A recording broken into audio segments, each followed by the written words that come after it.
right, why don't we begin? I am Steve Prenti, professor at the Carlson School of Management and also the Associate Dean for our Carlson Global Programs. Welcome to our June edition of Dockside Chats with Evaluation Lab and the Medical Industry Leadership Institute. As always, we're pushing and sponsoring our newest MBA program in the medical industry, our Global Medical Industry MBA, designed for students overseas outside the United States. We're now recruiting our second cohort starting this September. So, and there is some corporate discounting. So firms that are overseas, get on it. We're actually calling you too. So I'm pleased to introduce, along with Tom Gunderson, our co-host, two great panelists for our conversation today. We have Joe Galatowitsch, Joe. I'm just going to call it Joe G right now. I should have practiced this more. And Ross Meisner, who's been in the lab with our boot camp series for a long time and just a wonderful guy. Both of them are going to be getting into their experience as we get into it, but it's a great title, How to Be Successful in the Medtech Business Without Really Trying, Thriving in Successful Businesses, Both Large and Small. So I am going to pass the baton over to Tom just to review our procedure here.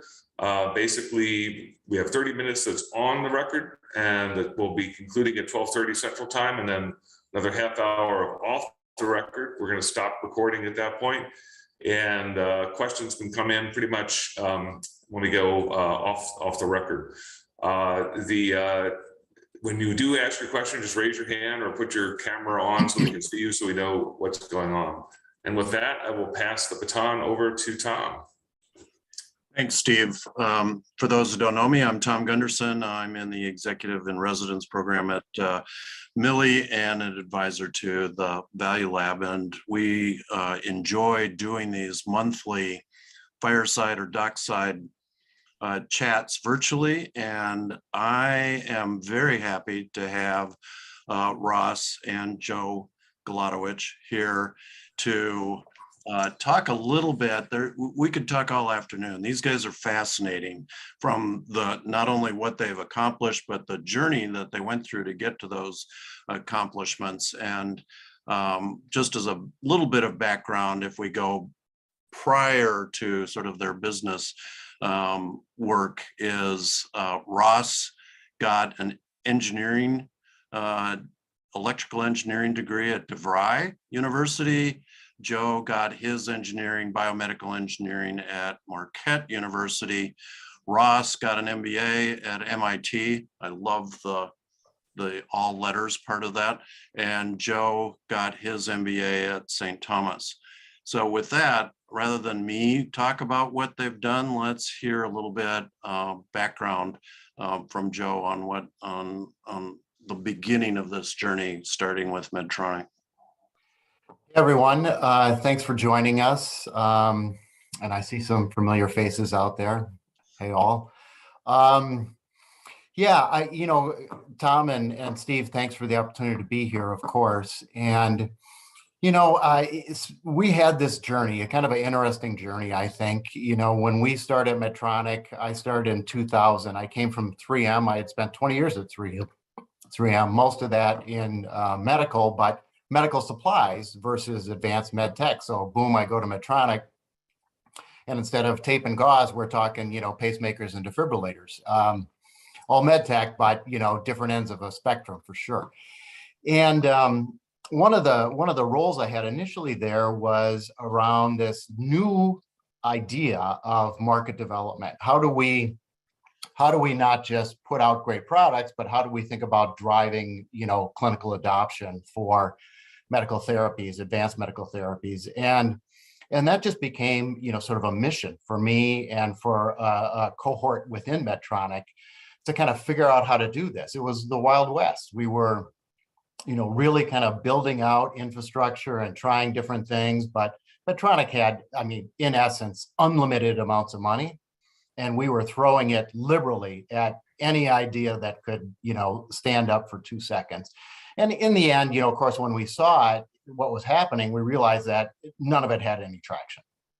We weren't really making any progress on any of these big market development fronts, whether it was in pacing or defibrillators or diabetes. And of course, Medtronic at the time had acquired quite a number of various technologies. Art Collins had led that process. And so we had this kind of vast array of therapies that were all fairly nascent in terms of their adoption. So anyway, we started building out these models and these concepts. And I really, with Ross, started leading development of some really interesting ways to think about markets and market development. And that just morphed and really grew within the company, from the cardiac side of the business to all the other dimensions of the business, and really integrated some good thinking inside Medtronic around how to codify and build sort of a profession around this idea of market development.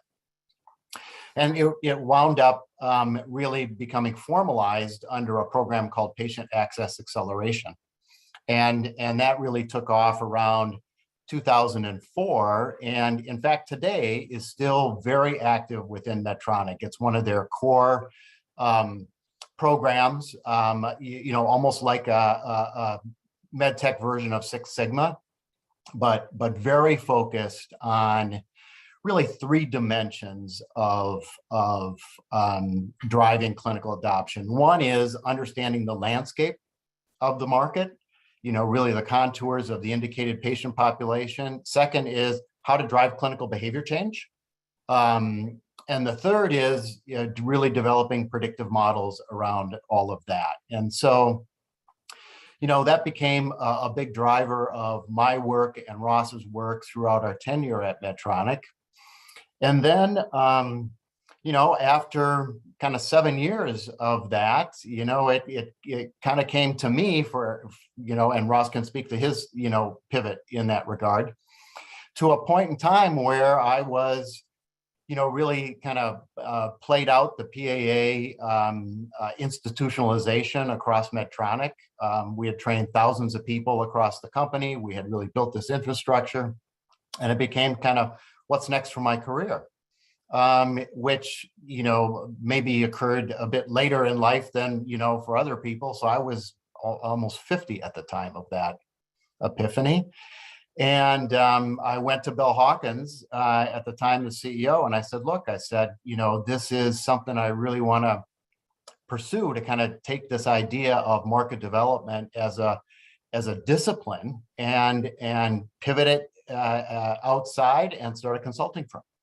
Now, I had no business starting a consulting firm. I knew nothing about consulting. I had no network outside of Medtronic, et cetera. But be that as it may, that's the decision I made. And so, we can talk a little bit about that journey sort of post Medtronic in a minute, but I want to turn it over to Ross and have Ross talk a little bit about, kind of his version of that journey. Yes. And not surprisingly, my version is completely different because Joe pretty much misremembers everything. And so I usually go second so I can correct all the errors. Actually, no, that's very true. And my recollection, I think the interesting aspect here, I was a small company, Silicon Valley startup guy. Medtronic was probably my one and only real job that I've ever had. And I remember after those 7 years sitting down and chatting with Joe and saying, if Medtronic struggles to understand the realities of these markets, probably everybody else does too. And frankly, that was the basis for me realizing that there's a business opportunity here. And having run small businesses and done startups, I was pretty comfortable with that transition. And so it's like, yeah, let's go and see if everybody else needs help as well. And that was the beginning of Dymetics Consulting. Mm-hmm. Dymetics Consulting was, initially maybe even intended to be a little bit of a lifestyle business. I don't know, a couple of us out there consulting and kind of reinventing how the medtech industry should understand markets. But it did work. People did need to know. And we really enjoyed helping companies understand and make better choices and hopefully be a little bit more successful. And that led to the growth of Dymetics over about 9 years. And then when we, a little bit to our surprise, we're doing well, we started to attract attention of other consulting firms. And as a Silicon Valley guy, I was always open to the idea of building and selling a company. I just didn't think it would be a consulting company in Minnesota. And when people started knocking on the door and some of the conversations got really serious, it finally worked out that we were acquired by Navigant, which is now Guidehouse, and worked in within that organization for about 4 years till we finally went and did something else. Mhm. And maybe one other addendum to Ross's comment here is that, look, we went out and started this consulting firm, and Ross did have the small company experience and I did not. But we also really believe strongly that we had a unique value proposition to offer the marketplace. We recognized that there was an unmet need and that there wasn't anybody out there, approaching medical therapies from a market development perspective, the way that we were doing so in a very analytical way and so on. But having said that, look, it was a journey. I mean, we almost shut down the company 2 or 3 times. It wasn't like, hey, we put our shingle out there and, everybody beat a path to Diametics. It was anything but that. It was a long, hard slog. We hired our first employee after 3 years of working just the 2 of us. And, it was a lot of, just working from home, right? This was, way before, working from home was a thing, right? I mean, we just, made it work and figured it out and networked like crazy. And one thing led to another, one client led to another. And we had some really challenging financial, moments for us, personally as a small business. And we had some really challenging client situations that, if you're interested in, we can talk a little bit about as well, where, our credibility was on the line and we had some severe ups and downs as a business entity. So, it wasn't all, champagne and roses, I'll tell you that. So taken, I'm struck by the moving from the big company to startup with in Ross's some startup experience, and Joe, you not having any, and the risk profile that changed for you guys personally when you do that. I mean, Medtronic is a lot of things, but it's also comfortable for most people. Startups are a lot of things and generally not comfortable for the first 2 or 3 people. Talk a little bit about that transition, but also with hindsight now, focus back, if you will, on, did you do the market assessment on doing a startup consultancy and market assessments for yourself, using your techniques to see what the market was like out there? Yeah, I'll start on that one. The transition to a startup company, I guess it was comfortable for me because it was familiar. And I think that was one key variable. And then the second key variable, which is for everybody on the line here, is going to be key, which is, do you genuinely believe you got something? Whether it's a Medtech company you want to start, or a consulting service, or a better cup of coffee, do you genuinely believe you got something? And then, yeah, we did, there's only X number of Medtech companies out there, and they're of a certain size, and they have a certain number of products and markets. And so we did do, we're both analytically inclined marketing strategy type people. And so we were able to kind of say, well, at this price point, if we get this kind of business, and, there's not a lot of overhead or big upfront investment in a consulting firm. So that's a little bit easier to tolerate some of the uncertainties. As Joe said, there were some tough times, and there were more than once when I looked across the room and said, guess what, Joe, you're not getting paid. We're not getting paid this month. That happened a number of times. Not in my memory, Ross. I have this, Well, yeah. Yeah, it's all rosy memories now.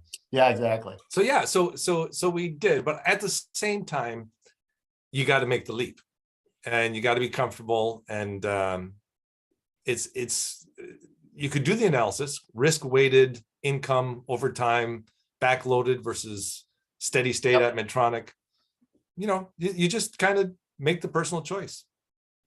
Yeah, which is absolutely true. And, I really commend Ross for, for him, the personal choice to do this meant leaving, a multi-$100,000 job for zero without a working spouse. And, I did the same thing, but I had a working spouse. I had healthcare benefits, I had kind of a safety net, but Ross was very willing to, make this leap without a safety net, which I, found, incredibly courageous on his part. And, we weren't 30 years old, either one of us. It wasn't, like we could, do this and you're like, well, okay, 10 years of working at a consulting firm that fails, and now we'll go do something else. I mean, for me, that's from age 50 to age 60. So it's a big deal. But coming back to your question, Tom, on doing our own assessment of our own market, the incidence of new Series A startups, by the way, is about 60. The lifespan of a startup before it's either acquired or dies is on average around 6 years, giving us active prevalence of around plus or minus 400 or 500 companies active at any time. So we looked at our market. So go ahead, Steve. Yeah, so I want to just dwell on this a little bit longer, because I think what's fascinating for some of the folks there, and myself too, is and actually I just applaud your being courageous. I do consulting, even have an LLC, but I just can't leave academia to go all in ever. But I'm curious about that point of inflection that you both had, where you're like, I'm going to leave the safety of this. I want the independence. I remember my own father did this as a consulting chemical engineer, and it made all the difference. But they're similar to both your stories. I mean, there were some rough patches in that thing. In the end, happier. You both look happy. Yeah, but so it's rose-colored glasses now. But what got you there? Because I know some of our alum that are on the line think about this a lot. I won't call them out, but they think an awful lot about that critical moment where you decide to take the leap. For me, I guess it was, I don't know how to best describe it. Maybe it was, part of it was, sort of the pain of staying. Yes, it was a cush job in the context of, Medtronic was a wonderful company and, lots of great opportunities, but it was also an incredible amount of demanding work at that level in the company. And I'm sure it is that way today, or maybe worse. At a lot of these large companies, you don't really feel like you own your own time in any regard. Your days are gone, your nights are gone, your weekends are gone. It's all, sort of beholden to the company. And that got old for me. And so it wasn't like, there were no more opportunities at Medtronic. It was more that, just more of the same, and kind of the slog of it, turned unappealing for me, or more unappealing. And I think the other piece of it was I had confidence that we could be successful. So many people had come to Ross and I after we started Dynetics, and they said, in particular, after we became, somewhat successful with it, they would come to us and say, well, we want to exit our company and we're thinking about trying consulting. And I said, don't do it. And I said, because you can't just go try consulting. You got to be in or not in. If you said to me, I'm going to go and make myself a viable, successful consulting firm, I'd say do it. But if you want to go out and say, I'm going to try this for a while and see if it works, I can give you the answer before you start, right? That's just not how it works. Russ? Yeah, I don't know if you'll remember this, Joe, but when we were inside of Medtronic and contemplating this, I said to you, because I have some experience in my background in management consulting at one of the big firms.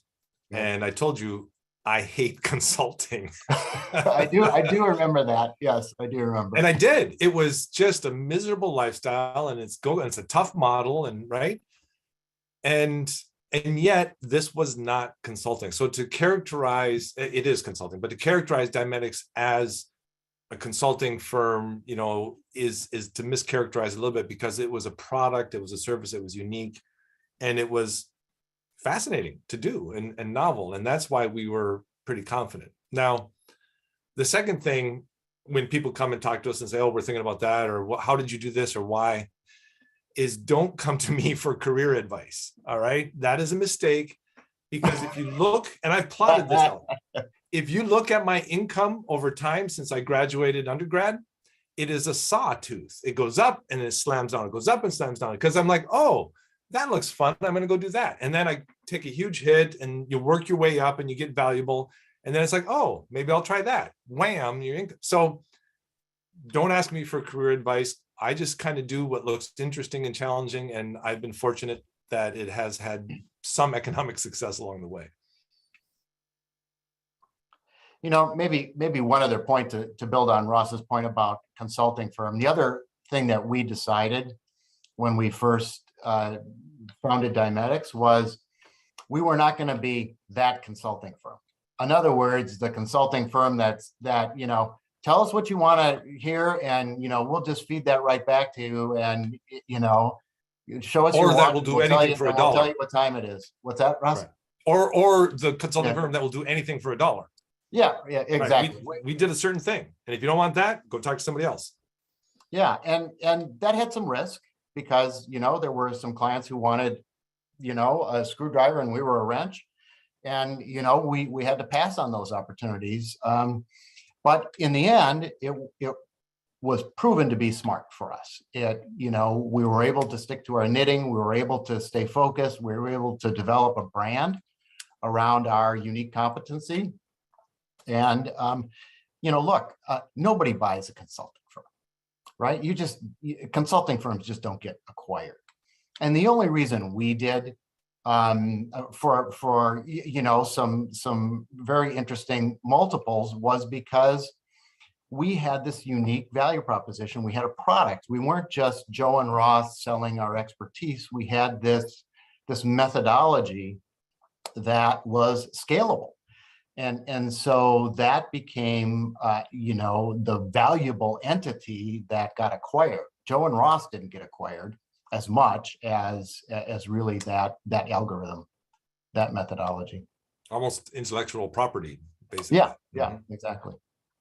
Interesting. So take us a little into that market development, but now that you are not doing this all day, every day for income, use the benefit of what you've learned since Dynetics and give us a sense of how you see medtech today. Has it changed? Are the eyes still too big on what market opportunities are? Has it moved away from medtech into other healthcare areas?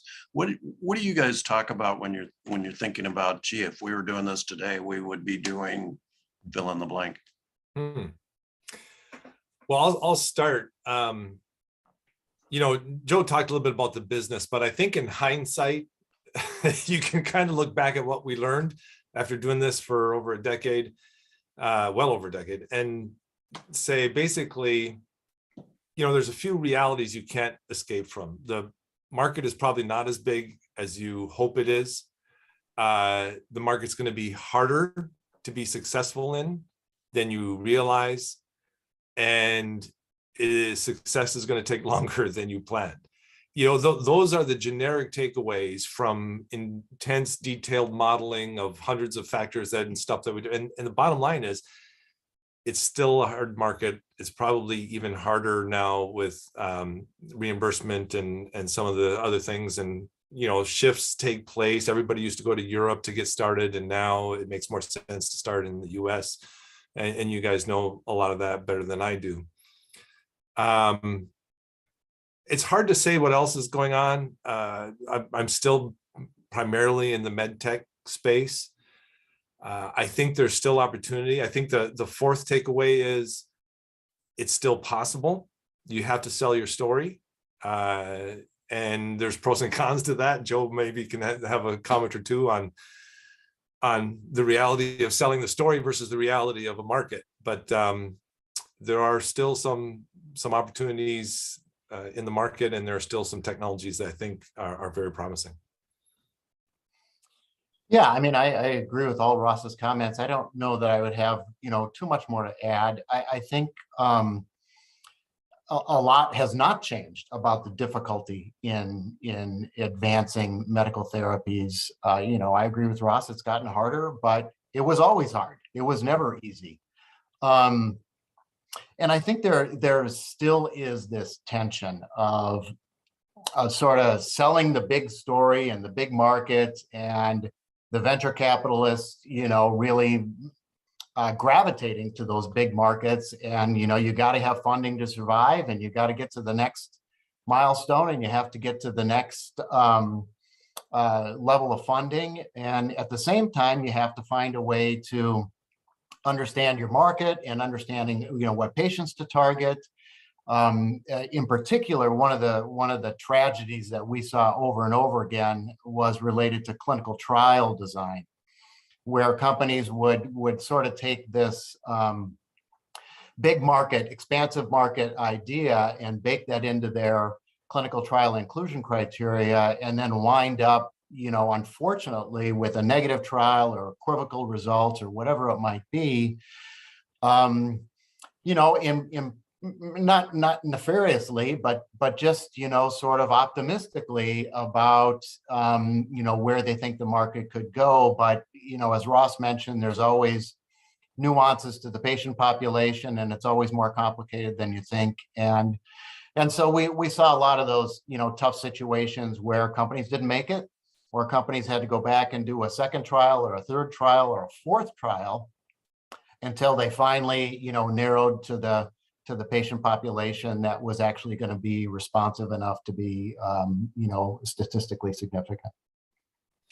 There's stories on the other side too, where the story did sell, even though the market maybe didn't hold up to the scrutiny that we might have brought.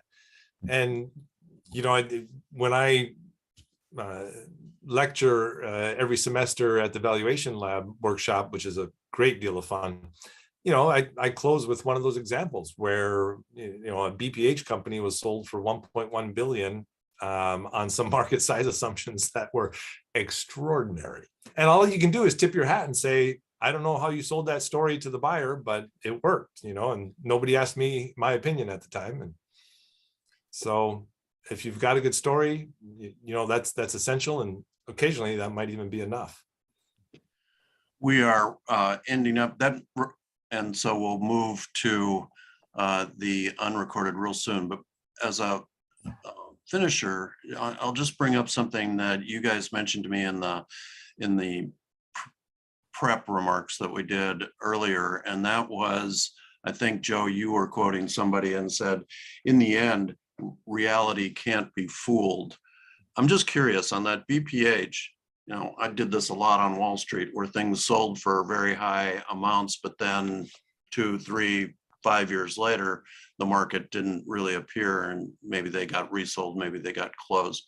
Did you follow what happened with the BPH company? Was it successful?